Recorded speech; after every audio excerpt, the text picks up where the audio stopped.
सतगुरु आए दया करी, ऐसे दीन दयाले, बंदी छोड़ वृद्धतास का, जठरग्नि प्रतिपाले। कहते हैं सतगुरु आए दया करी, ऐसे दीन दयाल। आत्मा को जब ये ज्ञान होता है ना, फिर यह तड़प उठती है, एक बता कि क्या काम हम कर रहे थे, करना क्या चाहिए था हमने। उसके लिए परमात्मा से फिर कैसी पुकार करती है।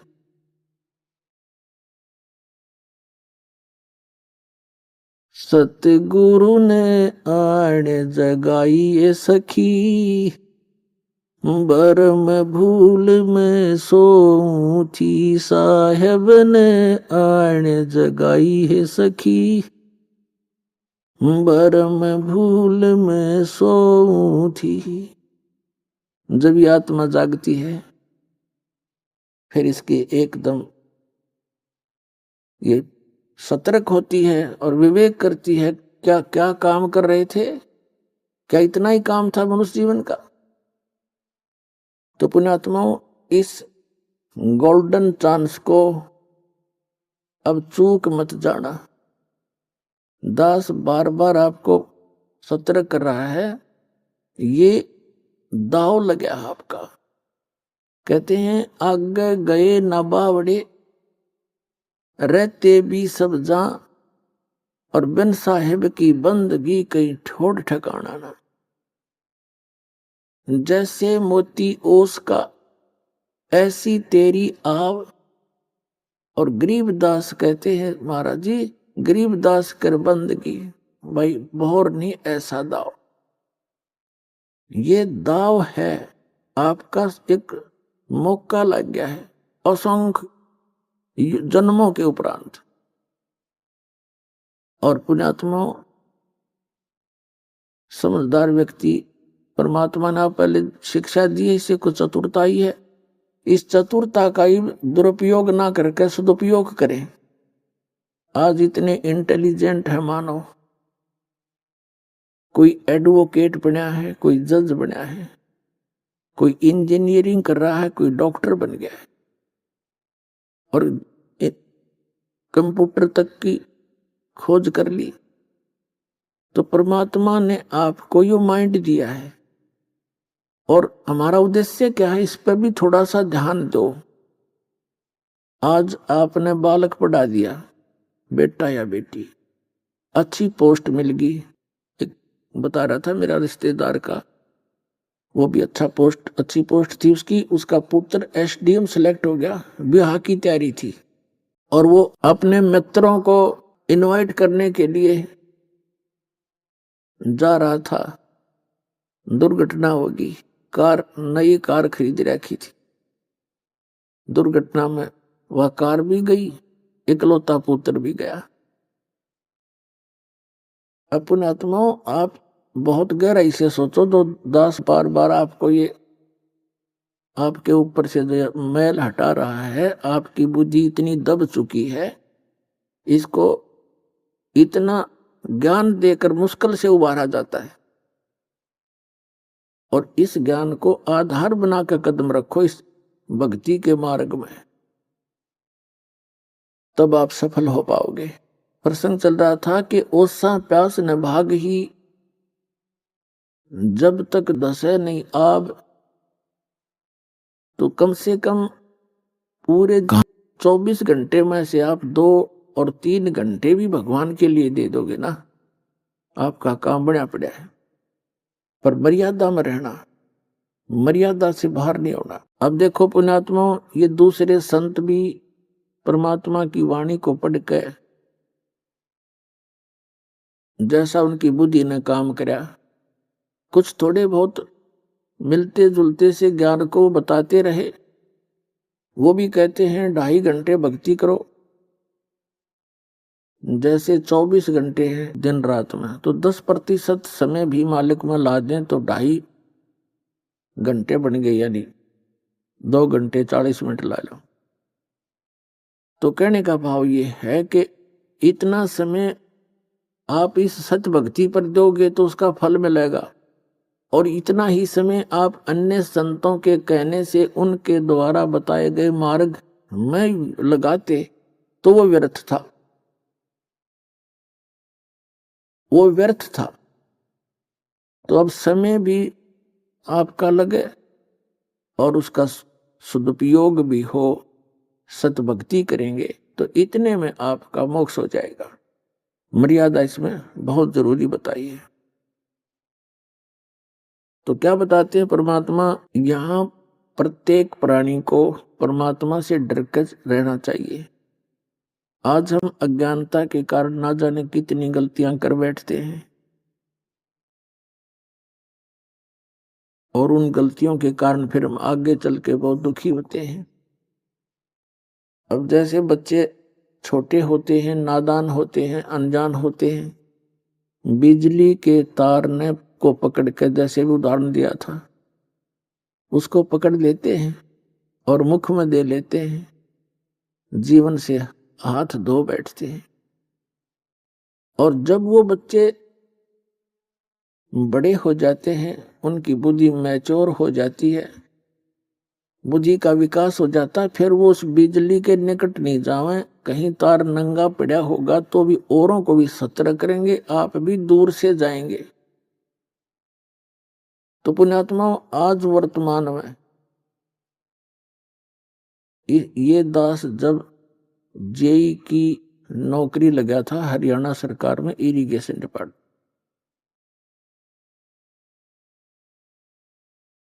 सन 1977 में, उस समय पूरे विभाग में एक आधे अधिकारी के ऊपर उंगली टेका करती कि वो रिश्वत लेता है,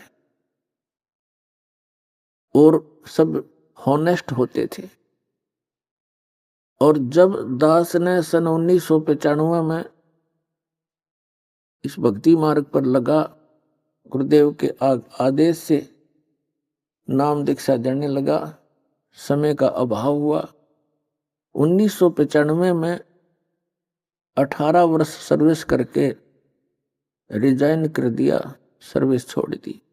तो उस समय 18 वर्ष के अंदर इतनी गिरावट आ गई थी कि एक आधे अफसर पर उंगली टिका करती कि वो रिश्वत नहीं लेता, बाकी सारे डूब लिए। तो कितनी स्पीड से गिरावट होगी हमारी। इस काल ने यू नाश करना था, हमारे अंतःकरण में मलिनता भरनी थी। माया की दौड़, इसको विकास मानते हैं। क्या विकास मानते हैं कि पश्चिमी देशों ने, अमेरिका, इंग्लैंड, जर्मनी, जापान आदि ने बड़ा विकास कर लिया। क्या विकास कर लिया? परमाणु बम बना लिए, अपनी सात का विकास कर लिया,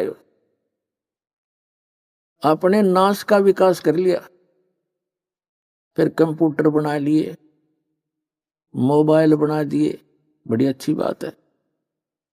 अब पुणात्माओं, यदि भक्ति नहीं है, भगवान राज्य नहीं है, प्रसन्न नहीं है, और 2 वर्ष वर्षा ना करे परमात्मा, इनकी यह विज्ञान भी, इनका विकास भी धरा धराया रह जाएगा सारा।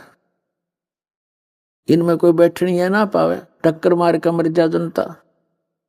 इन आपदाओं से बचने के लिए, और यहां तो सुख हो ही नहीं सकता। एक तरफ से कोई विकास होगा, दूसरी तरफ से और दुख पैदा हो जाता है। अब दूसरी बात, जैसे भारतवर्ष के अंदर, जैसे पहले भारतवर्ष पराधीन होने के कारण विकास नहीं कर सका, लेकिन विकास नहीं हुआ तो आत्मा का नाश भी नहीं हुआ था इतना जितना स्वतंत्र होने के बाद हो गया। पहले अपना नेक नीति से रहा करते थे, भगवान से डरते थे। अब बद फैल गणे फैल गए हमारे। तो कहने का भाव ये है कि अब भी भारतवर्ष के अंदर अभी इंसानियत भी जीवित है, बड़े छोटे की थोड़ी बहुत मर्यादा भी जीवित है, और निर्लज्जता भी बहुत कम है। उसकी कहीं कहीं आग लगी दिखाई देती है, जैसे गुड़गांव जैसे शहर में इसको विकास मानने लग गया आजकल। लड़कियां अर्धनग्न घूमती है, ये खाक विकास है? पता नहीं किसी किसी पजामी पहन के अंडे कार्टून बन के, तो ये विकास है?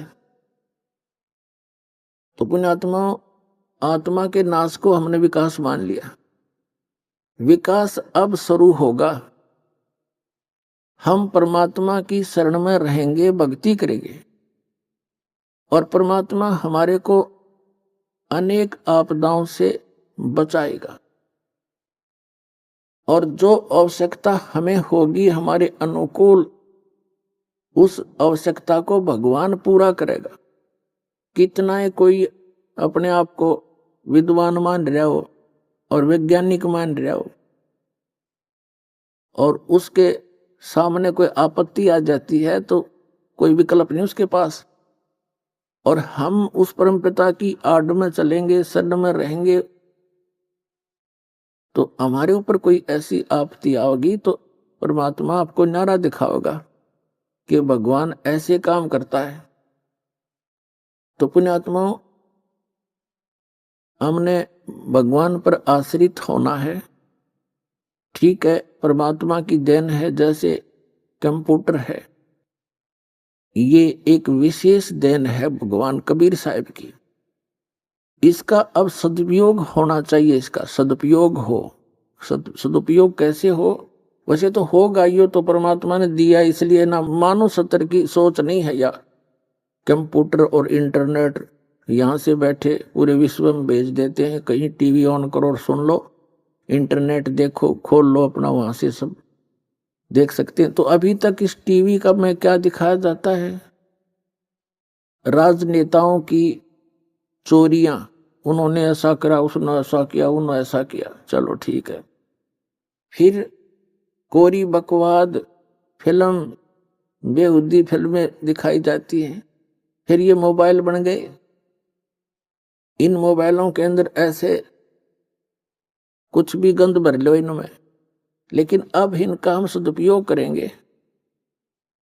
इन टीवी चैनलों के ऊपर भगवान की चर्चा चला करेगी, और मोबाइलों के अंदर परमात्मा की वाणी होया करेंगी। ये बकवाद नहीं रहेंगी कुछ दिनों में।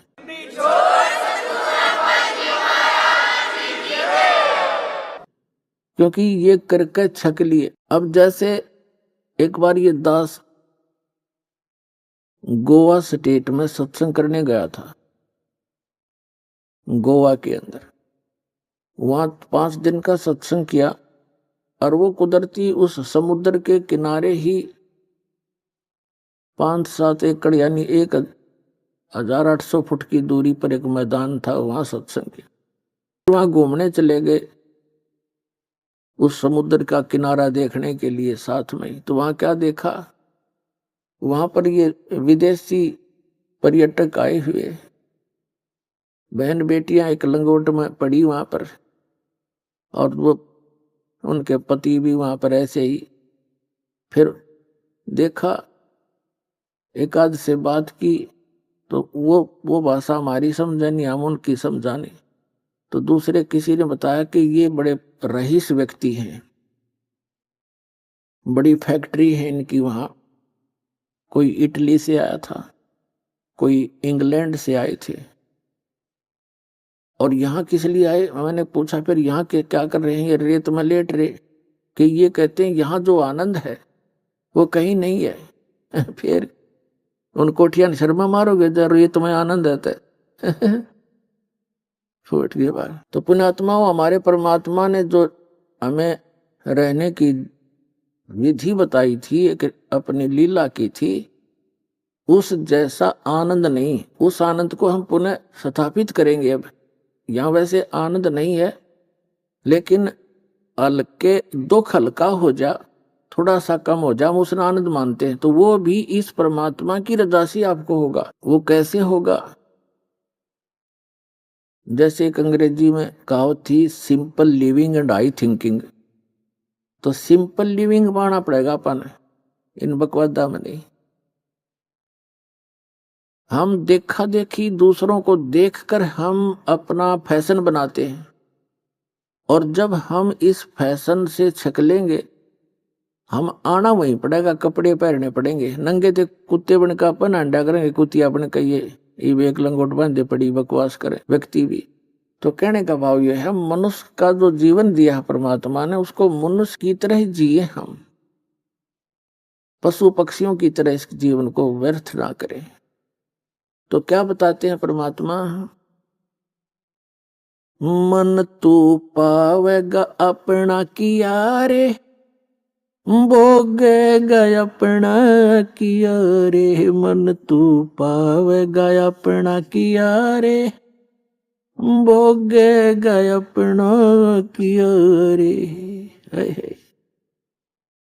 मन तू पावेगा अपना किया रे, भोगेगा अपना किया रे।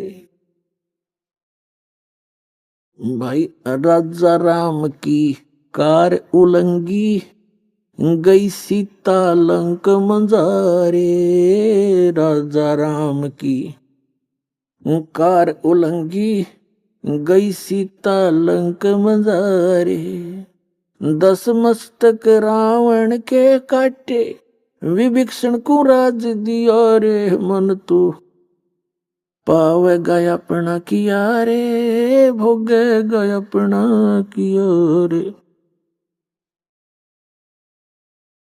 भाई लंका तोड़े बिलंका रे तोड़ी, वो अहि रावण से मारे, लंका तोड़े बिलंका रे तोड़ी, अहि रावण से मारे, 10 मस्तक रावण के काटे, विभीषण को राज दिया रे, मन तू पावेगा अपना किया रे, भोगेगा अपना किया रे।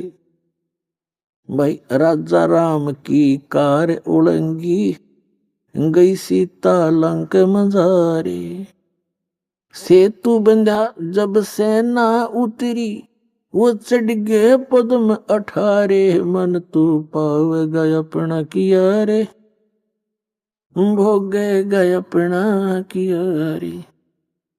भाई लंका तोड़े बिलंका रे तोड़ी, अहि रावण से मारे, 10 मस्तक रावण के काटे, विभीषण को राज दिया रे, मन तू पावेगा अपना किया रे, भोगेगा अपना किया रे।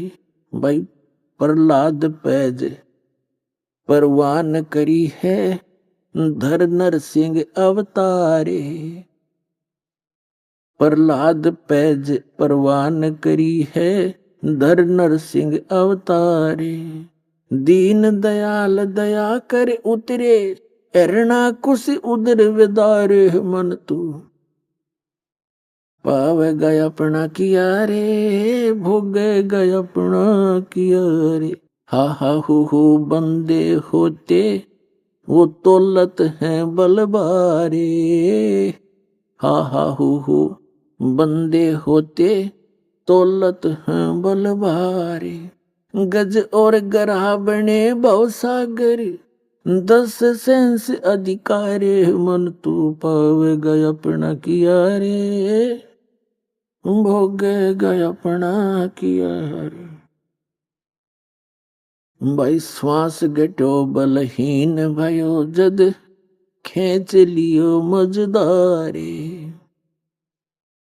श्वास घटो बलहीन भयो, जब खेच लिया मजदारे, अर्ध नाम रसना से टेरा, सुमरत है रंकारे, मन तू पावेगा अपना किया रे, भोगेगा अपना किया रे। भाई नारद मुनि त्रिकाली रे योगी, जिन मन गर्भ किया रे, नारद मुनि त्रिकाली योगी, जिन मन गर्भ किया रे, पल में पूत बहतर जाए, रोवत केस उपाड़े, मन तू पावेगा अपना किया रे, भोगेगा अपना किया रे। भाई कृष्ण गुरु दुर्वासा होते, 56 कोटि सिंगारे, कृष्ण गुरु दुर्वा सारे होते 56 करोड़ सिंगारे। अम्बरीश के चले अपूठे वो दुर्वासा से हारे। मन तू पावेगा अपना किया रे, भोगेगा अपना किया रे। भाई दुर्योधन और दुशासन को द्रौपदी चीर उतारे। दुर्योधन और दुशासन को द्रौपदी चीर उतारे। अंधे को पीन दी थी वो बढ़ गए अंत अपारे। मन तू पावेगा अपना किया रे, भोगेगा अपना किया रे। मन तू भाई भीष्म पिता और द्रोणाचार्य ये कर्ण से बाणों मारे। भीष्म पिता और द्रोणाचार्य कर्ण से बाणों मारे। महाभारत में टटीरी के राखे घंटा टूट पड़ा रे। मन तू पावेगा अपना किया रे, भोगेगा अपना किया रे। मन तू पावेगा अपना किया रे, भोगेगा अपना किया रे। भाई 33 करोड़ 33 कोटि यज्ञ में आए वो 88 सारे। 33 कोट यज्ञ में आए 88 सारे। 12 कोट वेद के वक्ता वहां सुपच का शंख बजा रे। मन तू पावेगा अपना किया रे, भोगेगा अपना किया रे। मन तू पावेगा अपना किया रे, भोगेगा अपना किया रे। भाई चमरा कनक जनेऊ काढ़ा वो व्यपरत पंडित सब हारे। भाई चमरा कनक जनेऊ काढ़ा विपर पंडित सब हारे। जुल्हे के घर बालद आई जिसके केसों से बन जा रे। मन तू पावेगा अपना किया रे, भोगेगा अपना किया रे। मीराबाई को मारन लगे जहर का प्याला प्यारे। मीराबाई को मारन लगे जहर का प्याला प्यारे। पीवत ही अमृत हो लाग्या हो गया सर्द ही और। मन तू पावेगा अपना किया रे, भोगेगा अपना किया रे। मन तू भोगेगा अपना किया रे। भाई कंस के सीचा नौर खपावण उन जीते मल अखाड़े। भाई कंस के सीचा नौर खपावन जीतन मल अखाड़े। कृष्ण को तो यश दिया है ये कबीर न कारज सारे। मन तू पावेगा अपना किया रे, भोगेगा अपना किया रे। मन तू पावेगा अपना किया रे, भोगेगा अपना किया रे। भाई शंखों कृष्ण करे खवासी धन तू सृजन हारे।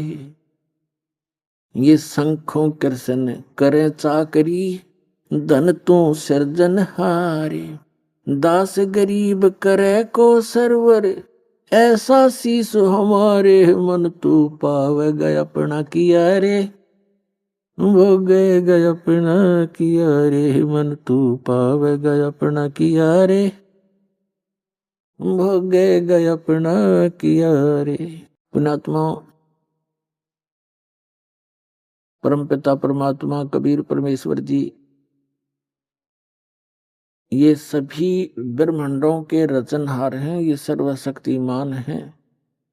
श्रीमद् भगवद गीता अध्याय नंबर 15 के श्लोक नंबर 1 से और 4 में 16 और 17 में स्पष्ट किया है कि संसार रूपी वृक्ष है जिसकी ऊपर को जड़ है नीचे को तीनों गुण रूपी शाखा है। और जो संत इस पूरे वृक्ष के विभागों को अलग अलग डिफाइन कर दे, परिभाषित कर दे, बता दे, उसको जानता है मूल सहित स वेदवित। वो वेद के तात्पर्य को जानने वाला, अर्थात वो तत्वदर्शी संत है। तत्वदर्शी संत की प्राप्ति के उपरांत परमेश्वर के उस परम पद की खोज करनी चाहिए, जहां जाने के बाद साधक कभी लौटकर संसार में जन्म मृत्यु में नहीं आता। तो परमेश्वर ने 600 वर्ष पहले भगवान खुद आए थे, कबीर परमात्मा, वो अमर पुरुष, सत्य पुरुष। कबीर जी सत्य पुरुष है। उन्होंने अपने द्वारा रची हुई सृष्टि को, और सभी सदग्रंथ उन्हीं की देन है, जिस सतर का जिसने चेष्टा की है। तो उस परमात्मा ने बताया था, अक्षर पुरुष एक पेड़ है, ये सरपुरुष जिसको ज्योत निरंजन काल कहते हैं, जो 21 ब्रह्मांड का स्वामी है, श्री ब्रह्मा, श्री विष्णु, श्री शिव जी के पिताजी है। अक्षर पुरुष एक पेड़ है, जैसे जमीन से बाहर जो पोर्शन दिखाई देता है तुरंत बाद, जमीन के तुरंत बाहर वो तना, वो तो अक्षर पुरुष समझो। उस अक्षर पुरुष के एक मोटी डार समझो, होती तो काफी है, लेकिन उनमें से एक मोटी डार समझो, वो सर पुरुष है, ये ज्योत निरंजन। और उसके 3 शाखा हो, तो वो रजगुण ब्रह्मा, सतगुण विष्णु, तमगुण शिव जी रूपी शाखा है। ये देखिएगा, ये समझिएगा, उल्टा लटका हुआ संसार रूपी वृक्ष है। ये जो जमीन से बाहर दिखाई देता है, इसको पेड़ बोलते हैं, पेड़, वृक्ष। तो ये तना जो है, इस यहाँ से पेड़ माना जाता है, इसके ऊपर सारे, इस पेड़ पर ही सारी व्यवस्था होती है। परमात्मा ने बताया, अक्षर पुरुष एक पेड़ है, निरंजन सरपुरुष वा की डार, और तीनों देवा शाखा हैं, ये पात रूप संसार। रजगुण ब्रह्मा, सतगुण विष्णु, तमगुण शिव जी रूपी शाखाएं हैं ये, और हम आप जी यहाँ पात रूप संसार। और ये जड़ कौन है? ये जड़ कौन है? ये हो परम अक्षर ब्रह्म, पूर्ण ब्रह्म। ये संसार रूपी वृक्ष की मूल है।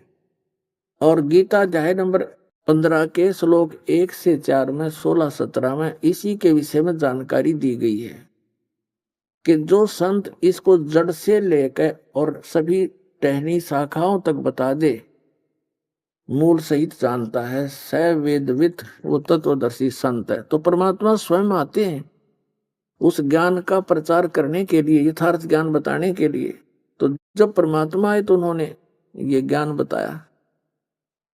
कबीर अक्षर पुरुष एक पेड़ है, निरंजन कहो, सरपुरुष कहो, वाकी डार, और तीनों देवा शाखा हैं, ये पात रूप संसार। और जड़ वो प्रोक्ष है, वो गुप्त है। उस जड़ की जानकारी देने के लिए दास भेज रखे हैं कि जड़ कौन है, मूल कौन है संसार का।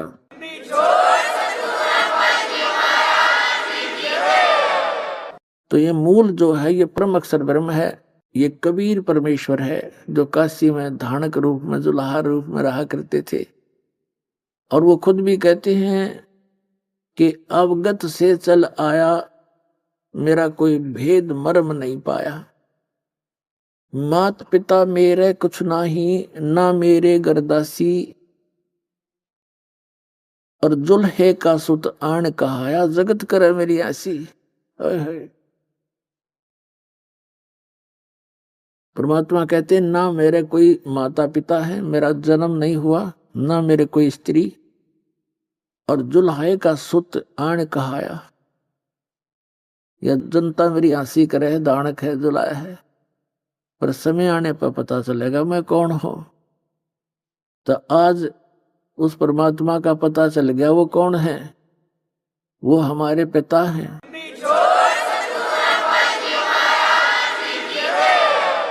तो इसमें बताया है, गीता अध्याय नंबर 15 के श्लोक 16-17 में 3 पुरुष बताए, एक सरपुरुष, एक अक्षर पुरुष। सरपुरुष ये ज्योत निरंजन है, इसके 21 ब्रह्मांड है, इतना ही ये प्रभु स्वामी है। और अक्षर पुरुष इसके 7 शंख ब्रह्मांड है, ये इतना ही स्वामी है।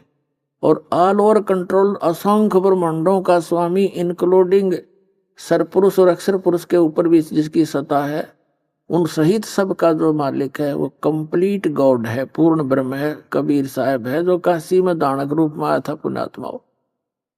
हमने भगवान की डेफिनेशन का ही नहीं पता था अभी तक। कोई कुछ सट्टे मारे था हमने वो भी मान ली, कोई कुछ तुक्के मारे था वो भी हमने मान ली, क्योंकि हमें कुछ ज्ञान नहीं था। तो परमात्मा ने आपको शिक्षित इसलिए किया है कि आप भगवान पहचान लो। और 2 रोटी का रोड़ा है इस सारे जीवन में, 2 रोटी, 2 समय के टूक और तो बढ़िया देगा आपको, 10 पे लिखवा लो चाहे, इस पर ध्यान ज्यादा दो।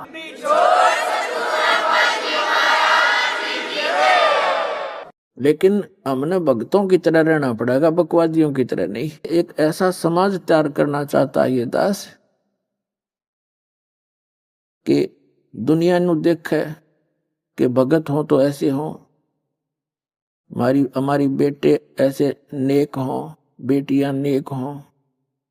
अब भी बहुत से भक्त कहते हैं जी, ये चर्चा आम होगी है कि भी बच्चों का ब्याह करे तो इस दास की संगत में करे, बीड़ी वह पीते नहीं, शराब वह पीते नहीं, हाथ भी ना लाते। आधा सुख तो बेटी ब्याहन वाले 9 दिन हो जाए, जो उस लड़की का पति दामाद एक नेक आत्मा हो, जीवन सफल हो जाता है। पहले तो बेटी ब्याहन की चिंता, ब्याहने के लिए फिर पता नहीं के कोबद करनी कराते हैं लोग, हैं दहेज मांगते हैं। तो यहाँ तो कति कलीन चिट कर रखी है दास ने।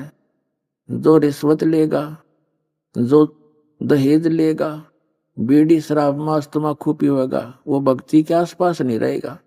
भगवान साथ दे नहीं, और भगवान साथ नहीं देगा तो फिर भगत की सा, और भगता के तो भगवान साथ दिया करे, हाथा पर रखेगा अपना परमात्मा। सबको याद रखना।